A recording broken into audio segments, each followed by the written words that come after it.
अधा 2023 तस्वीरों में बकरीद उत्सव प्रार्थना रीति रिवाज। बकरा ईद को बकरीद, ईद अल अधा, ईद कुर्बान या कुर्बान बायरमी के नाम से भी जाना जाता है। यह जुल इजा धुअल हिजार महीने के दौरान मनाया जाता है, जो इस्लामी चंद्र कैलेंडर का 12वां महीना है।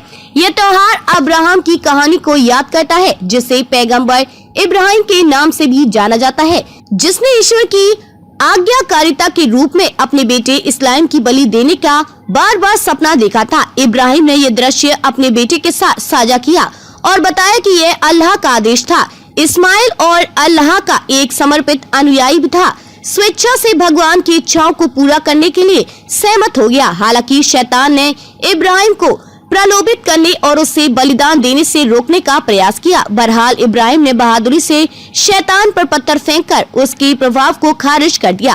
देश भर के विभिन्न क्षेत्रों में ईद उल अजहा इस प्रकार मनाया जाता है।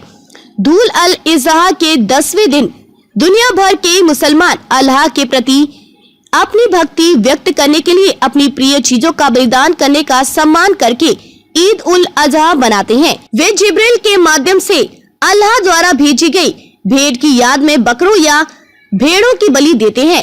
ईद उल अजहा के मौके पर बिहार के सुपौल में बीजेपी नेता शाहनवाज हुसैन ने नमाज अदा की। मुसलमानों का मानना है कि हालांकि मांस और खून अल्लाह तक नहीं पहुंचता है, लेकिन यह उसके अनुयायियों की सच्ची भक्ति और प्रेम है जो वास्तव में उस तक पहुंचता है। वे सूरज पूरी तरह से उगने के बाद, लेकिन जोहर की नमाज के समय दोपहर की प्रार्थना से पहले ईद अल अधा की नमाज प्रार्थना करने के लिए मस्जिद में जाते हैं। वे मस्जिद में सुबह की नमाज अदा करके उत्सव की शुरुआत करते हैं और बाद में आत्म बलिदान का प्रतीक और अल्लाह के प्रति आभार व्यक्त करते हुए बलिदान की रस्म निभाते हैं। इसी बीच लखनऊ ईदगाह इमाम मौलाना खालिद रशीद फिरंगी महली ने सभी से अपील की कि वे केवल ईदगाह और मस्जिदों में ही नमाज पढ़े, सड़कों पर नहीं। इसके अलावा मुसलमान स्वादिष्ट भोजन का आनंद लेकर, कम भाग्यशाली लोगों को भिक्षा देकर और परिवार, रिश्तेदारों और दोस्तों के साथ इकट्ठा होकर खुशी और प्यार